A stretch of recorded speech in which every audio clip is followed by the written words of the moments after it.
Amados, les saludo en el glorioso nombre del Señor Jesucristo. Nuevamente juntos para escudriñar la Escritura, para buscar en ella el alimento que necesitamos como hijos de Dios. El Dios nuestro no es solamente el Padre nuestro que está en los cielos y que nos da el pan de cada día, también es el Dios que nos alimenta espiritualmente. Y ese alimento es la palabra de Dios. Por eso, en el nombre de Jesús, vamos a abordar un pasaje del Antiguo Testamento que en estos tiempos de pandemia, en que la mayoría de las personas se han sentido confinadas, encerradas, coartadas en su libertad, sin poder ir donde ellos quieren. Vamos a ver en Éxodo 14 cómo el pueblo de Israel vivió un momento en que quedó encerrado, atrapado, sin salida posible. Era difícil encontrar una salida, porque no la había en realidad. Pero el Dios nuestro tiene siempre alguna salida para todas las situaciones. Yo no sé en qué situación está usted, pero yo sé que el Dios nuestro sigue siendo el Dios todopoderoso, sigue siendo el Dios que hace maravillas. Vamos a aprender de la historia de Israel cómo actúa Dios cuando en obediencia a Él hacemos su voluntad. ¿Cómo actúa Dios cuando las circunstancias son tan adversas que no hay ninguna salida visible? Entonces miramos al invisible, al bendito Dios que está en todo lugar y que siempre está con nosotros. La lectura está en el libro de Éxodo, segundo libro de la Biblia, el capítulo 14. Habría que leer todo el capítulo, pero vamos a leer hasta el versículo 10 en este momento, del 1 al 10, y así dice la palabra del Señor. Habló Jehová a Moisés diciendo: Di a los hijos de Israel que den la vuelta y acampen delante de Pi-Hahirot, entre Migdol y el mar, hacia Baal-Zephón. Delante de él acamparéis junto al mar. Porque Faraón dirá de los hijos de Israel: encerrados están en la tierra, el desierto los ha encerrado, y yo endureceré el corazón de Faraón para que los siga, y seré glorificado en Faraón y en todo su ejército, y sabrán los egipcios que yo soy Jehová. Y ellos lo hicieron así. Y fue dado aviso al rey de Egipto que el pueblo huía, y el corazón de Faraón y de sus siervos se volvió contra el pueblo. Y dijeron: ¿cómo hemos hecho esto de haber dejado ir a Israel para que no nos sirva? Y unció su carro, y tomó consigo su pueblo, y tomó 600 carros escogidos, y todos los carros de Egipto, y los capitanes sobre ellos. Y endureció Jehová el corazón de Faraón, rey de Egipto, y él siguió a los hijos de Israel, pero los hijos de Israel habían salido con mano poderosa. Siguiéndolos pues los egipcios con toda la caballería y carros de Faraón,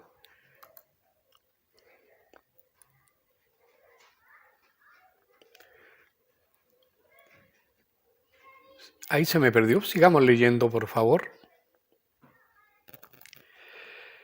Su gente de a caballo y todo su ejército los alcanzaron, acampados junto al mar, al lado de Pi-Hahirot, delante de Baal-Zephón, exactamente en el lugar donde Dios les dijo que tenían que volver y esperar. Vamos a meternos en esto buscando qué es la enseñanza que hay en este pasaje para nosotros como iglesia. La primera, veamos la situación en general. Israel había salido con mano poderosa de Egipto. Sabemos lo que Dios hizo, las plagas que obligaron a Faraón en cierta medida a ceder y dejar que el pueblo escapara, que el pueblo se fuera. Y caminan un poco tiempo por el desierto y de pronto se encuentran en un lugar, por orden de Dios, en un lugar donde no tienen escapatoria. Y Faraón, rey de Egipto, enterado de esto, se prepara con todo su ejército y va en pos de ellos. ¿Cuál era la idea? Obligarlos a volver a la esclavitud. Hermanos, todos nosotros salimos de la esclavitud del pecado por la gracia de Jesucristo, por el poder del Señor, por haber confiado nuestra vida, nuestra salvación en Jesucristo, el Salvador, por haber creído que Él tomó nuestros pecados e iniquidades y las llevó sobre la cruz. Y fuimos sacados de un reino donde éramos esclavos, esclavos de nuestros sentidos, esclavos de nuestra carne, esclavos de nuestros sentimientos, esclavos del diablo. Y Dios nos saca de ese reino y nos traslada al reino de su amado Hijo. El otro todavía quiere esclavizarnos.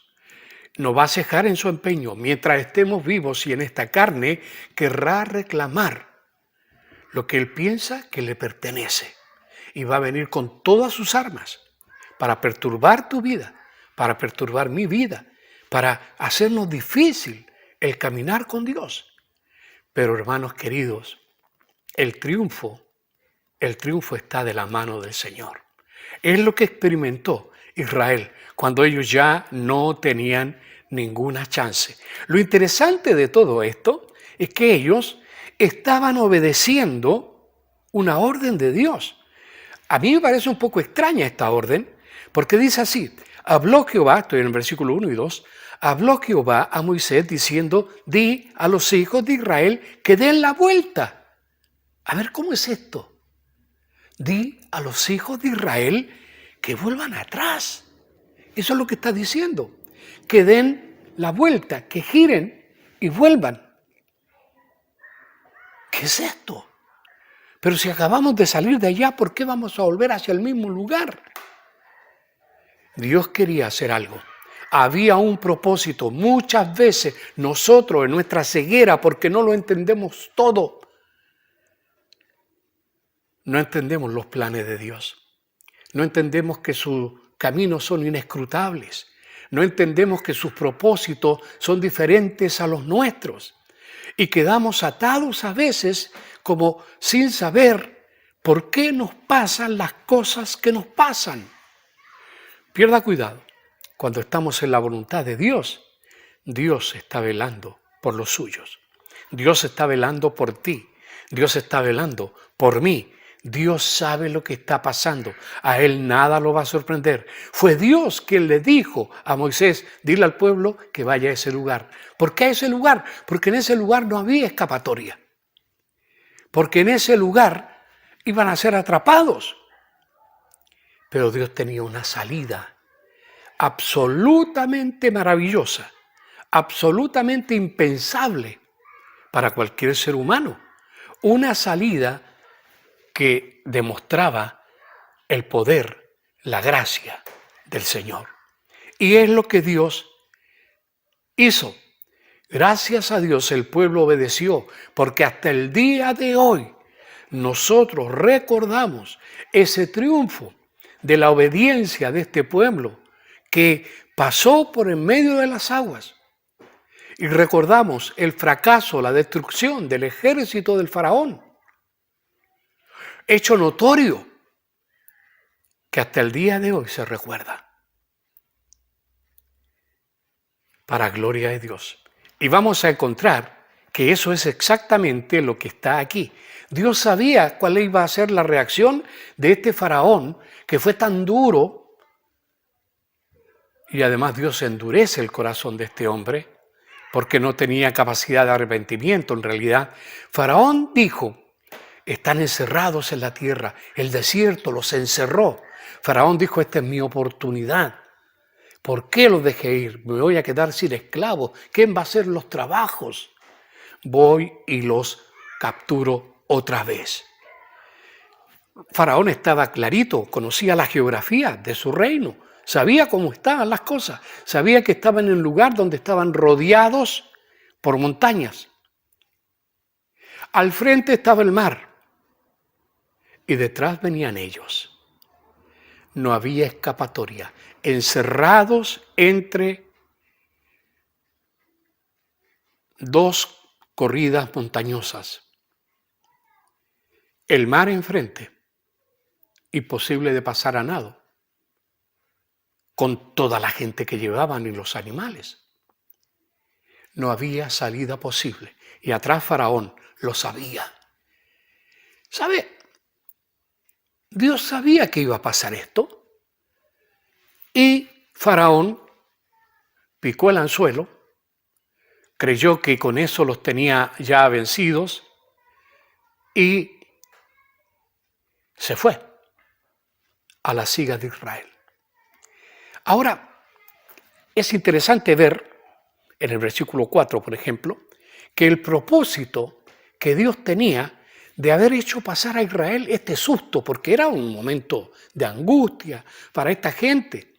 Tenía mucho temor. Después, más adelante, quizá en otro mensaje, vamos a añadir algunas cosas de todo lo que estaba pasando con ellos. Pero por ahora, miremos el propósito de Dios. ¿Por qué permitió que Israel volviera a un punto donde era frágil?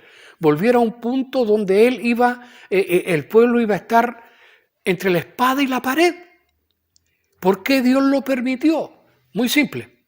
Se repiten 3 veces en distintos versículos. El versículo 4, en el versículo 17 y en el versículo 18, que ahora no alcanzamos a leer, pero en el versículo 4, que sí leímos, dice, yo endureceré el corazón de Faraón para que lo siga y seré glorificado en Faraón y en todo su ejército.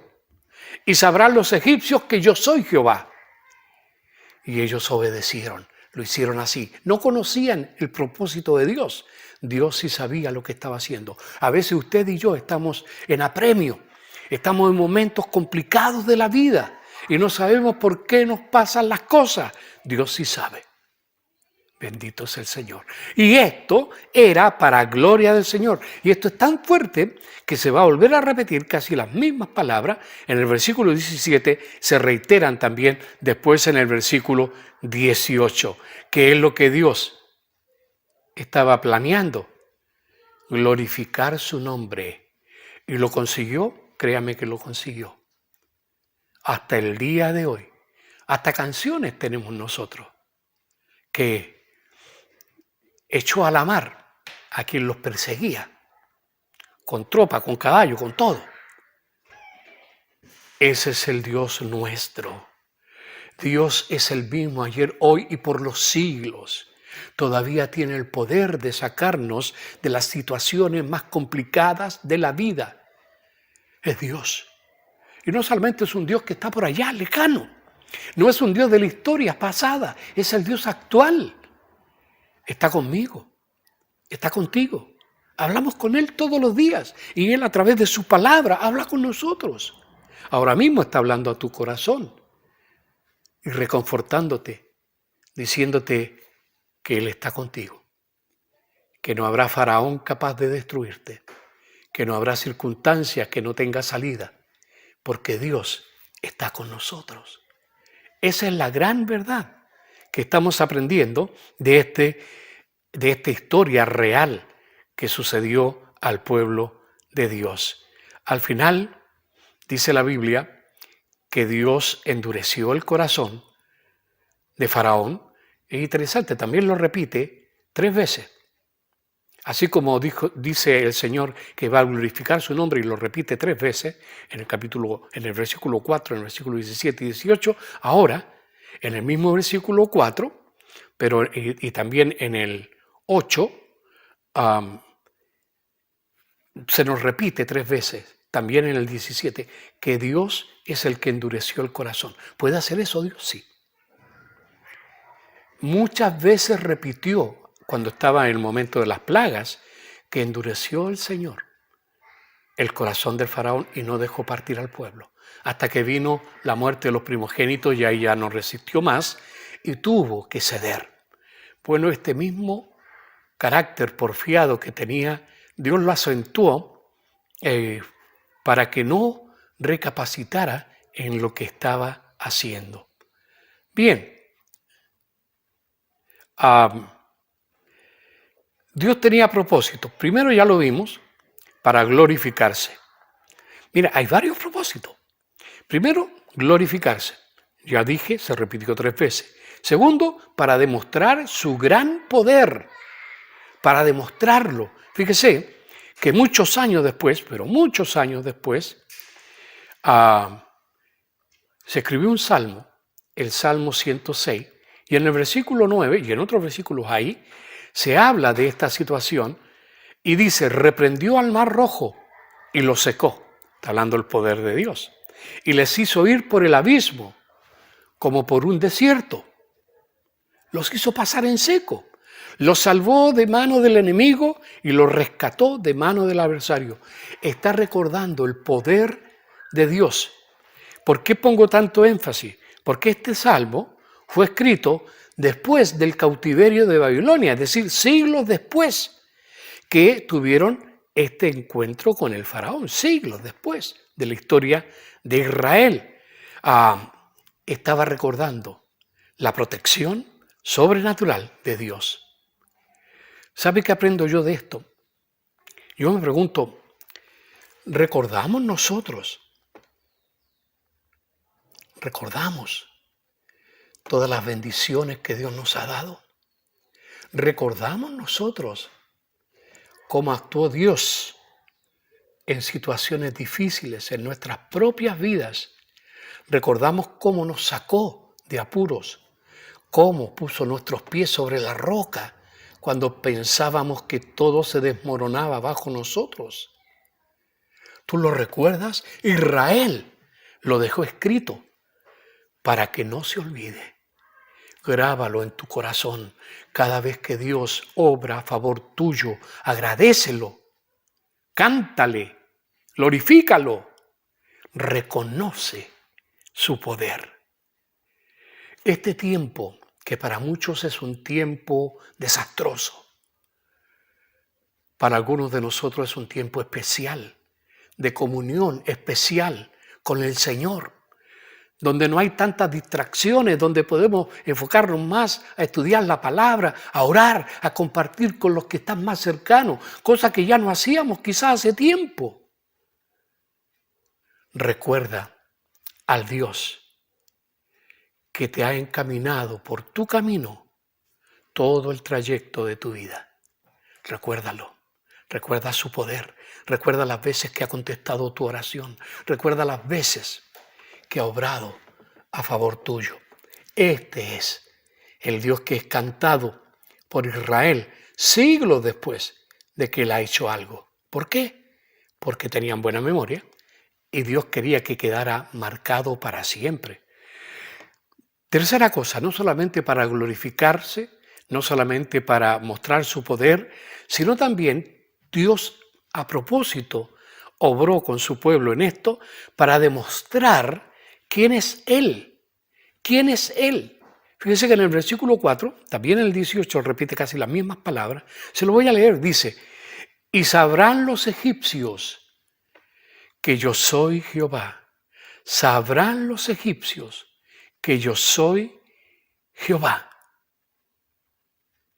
Tenía interés Dios en que no solo su pueblo, otras naciones supieran quién es Él. En el día de hoy mucha gente ha dejado el cristianismo. De hecho, la creencia en Dios es mirada con recelo por muchos. Se han olvidado de Dios, han dejado a Dios. Pero no podemos olvidarnos, hermanos, que el Señor Jesús, antes de partir al cielo, encomendó a sus discípulos, a nosotros, a la iglesia, un trabajo especial, el trabajo de ser testigos de Él. Hay algunos que se autoproclaman testigos de Jehová. Testigos de Jehová son los judíos, testigos de este poder de Dios, y lo hacen. Nosotros somos testigos de Jesucristo el Señor. Fíjese, usted conoce este pasaje de Hechos capítulo 1.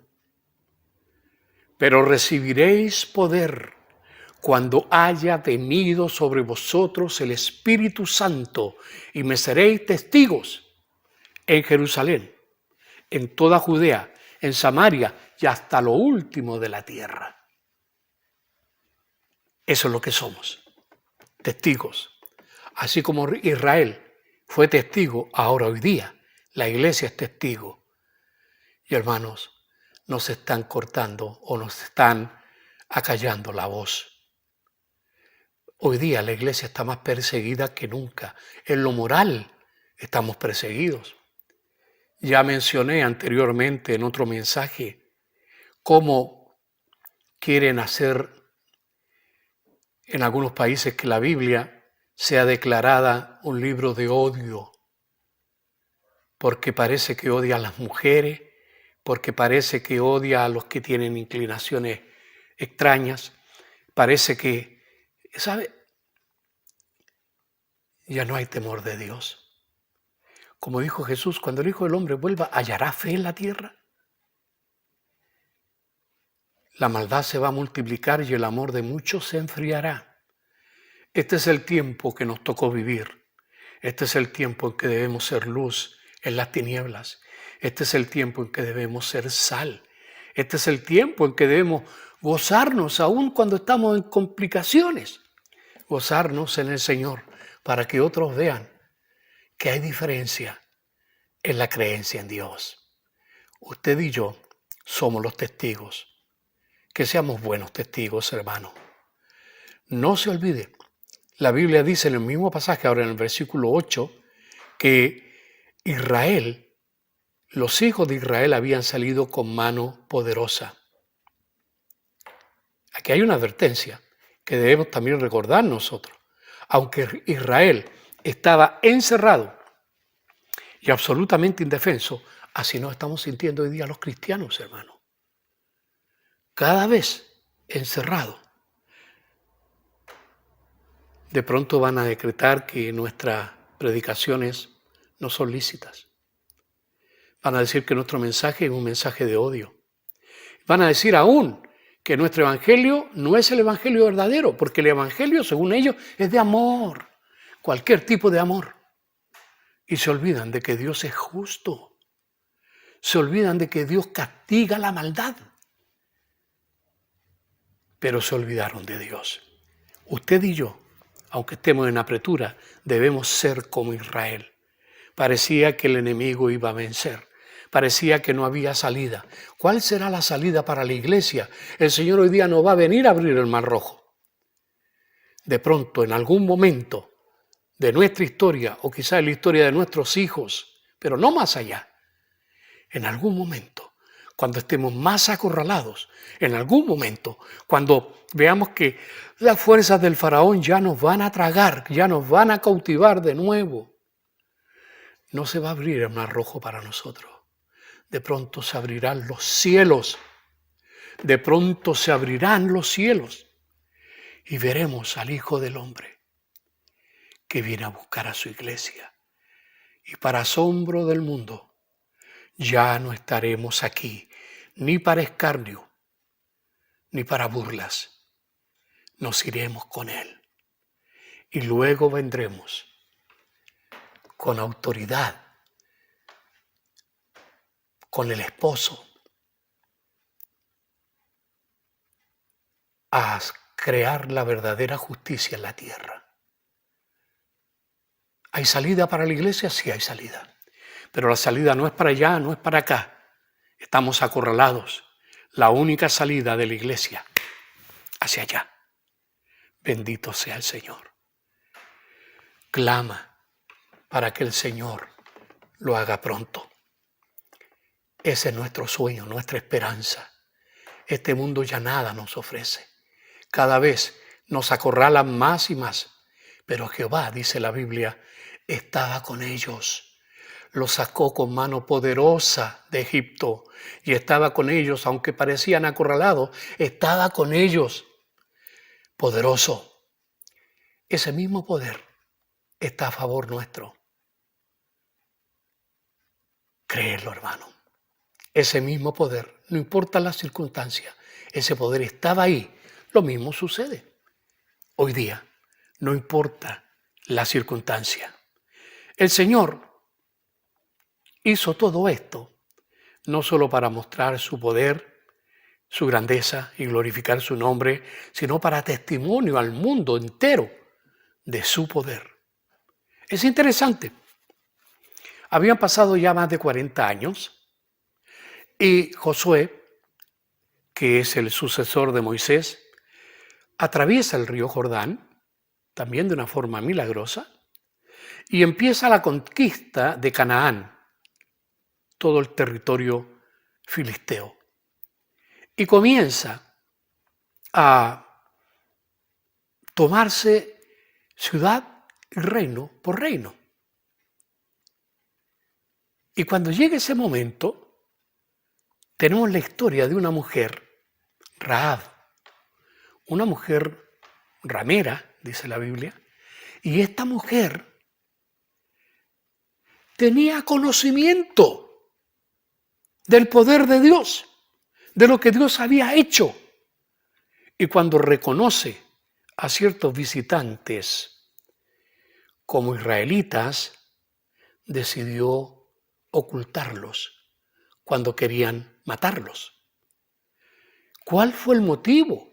Que esta mujer, de una reputación más que dudosa, ¿por qué esta mujer actuó de esa manera? Veamos lo que dice la palabra del Señor. En Josué capítulo 2, si alguien quiere leerlo después, versículo 10. Es ella la que habla y dice, porque hemos oído, recuerda, es una mujer prostituta, porque hemos oído que Jehová hizo secar las aguas del Mar Rojo delante de vosotros cuando salisteis de Egipto. Lo habían oído.